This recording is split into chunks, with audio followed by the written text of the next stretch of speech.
Ei, você é estilista de moda jeanswear? Sabia que agora é possível você criar seus próprios desenhos laser?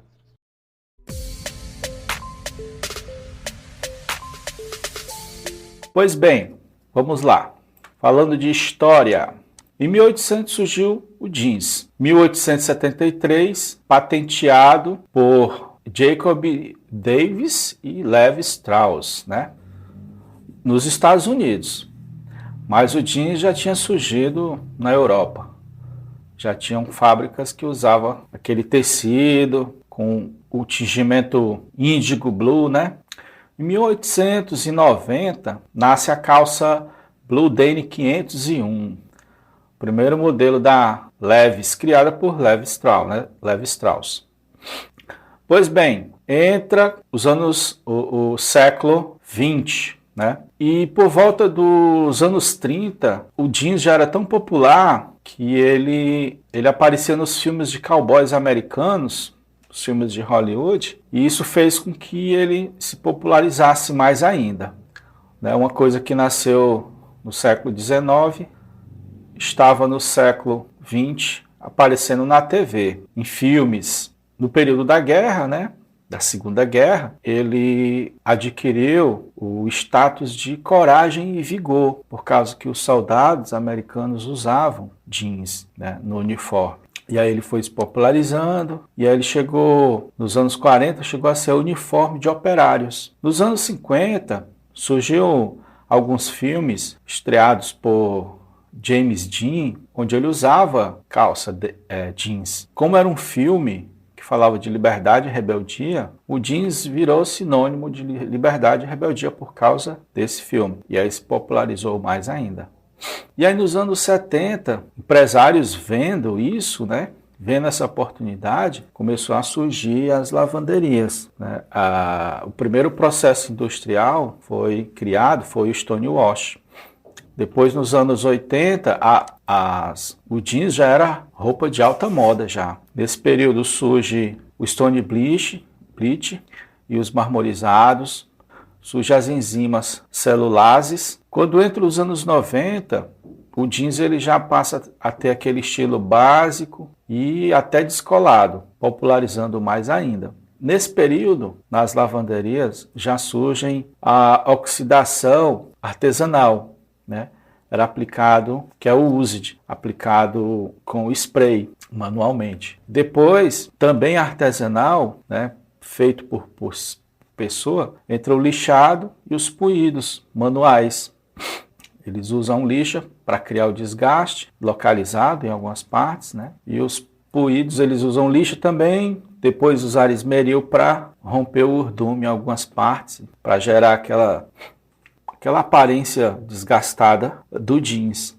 Em 2000 surge o laser, surge o ozônio, né, oxidante gasoso, as resinas, os bioblasting. Aí, em 2010 surge o sky bleach, processos de nebulização, que são aplicações de alguns produtos químicos através de bolhas, minúsculas bolhas, né? Microbolhas. E tem surgido cada vez mais tecnologia para facilitar e diminuir a quantidade de água e de substâncias tóxicas ao meio ambiente, onde o laser é uma delas, o ozônio e o processo de nebulização. E tem surgido outros processos.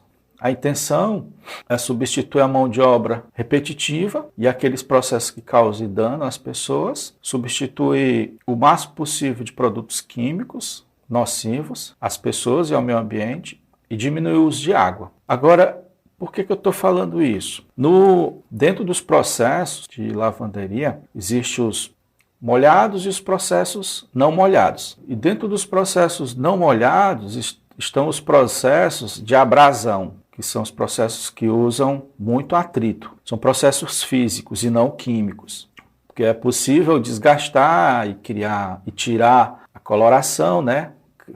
Fazer o desbotamento ou os desgastes usando químicos e físicos. Aí usou-se por um tempo jato de areia, usa-se lixas, né? Esmeril, tudo. Qual a intenção? A intenção é conseguir uma aparência desgastada, estilosa, envelhecida que os jeans, que as peças jeans sempre tiveram. O laser, ele surgiu em 2000, mas agora ele que está tendo uma evolução maior. Por quê? Porque era uma máquina muito cara e somente grandes empresas tinham. Mas agora ele está sendo mais acessível às demais empresas. Não só o laser, mas o próprio ozônio e os nebulizantes, né? As máquinas de nebulização. Então está tudo ficando mais acessível às empresas, às lavanderias pequenas que estão começando a adquirir também seus produtos. Agora, o laser, ele não teve uma evolução quanto à parte de design, né? A evolução, ela não foi tão grande. Ela está acontecendo agora, de uns tempos para cá. Por exemplo, esse curso visa democratizar ao máximo o design de laser para que mais profissionais possam usufruir do laser. A intenção é que o estilista possa saber design de laser, os operadores tenham a oportunidade de também saber design de laser, os desenvolvedores de lavagem, né? E agora, com o fato de mais empresas estarem adquirindo máquinas, está tendo uma demanda de design de laser. Por isso que esse curso é importante. Ele pode gerar muitos laser, muitos designers de laser. Com o design de laser, é possível agora explorar muito mais a aparência, o visual, de que os processos manuais. Os processos manuais de lixado de poluído, de aplicação de permanganato de potássio, a intenção é desgastar e desbotar, gerar rugas e dobras. Mas com o desenvolvimento, a evolução do design de laser, você passa a ter uma precisão maior, uma capacidade maior, um poder maior. Só que aconteceu um fenômeno meio que atrapalhou o desenvolvimento do design de laser. O design de laser, ele veio buscar a fonte de inspiração e referência nos processos manuais. É por isso que a gente vê muitos desenhos a desejar, porque eles estão imitando um processo que tentava imitar o real, mas não conseguia muito bem. Então, é errado usar o design de laser para imitar o processo manual, certo? Ele tem que imitar, ele tem que voltar na história. Ele tem que voltar para o jeans original, certo? Ele tem que copiar o real. Beleza, não tem mais jeans real para a gente copiar? Tem sim. Teve um pessoal que eles não compram jeans processado.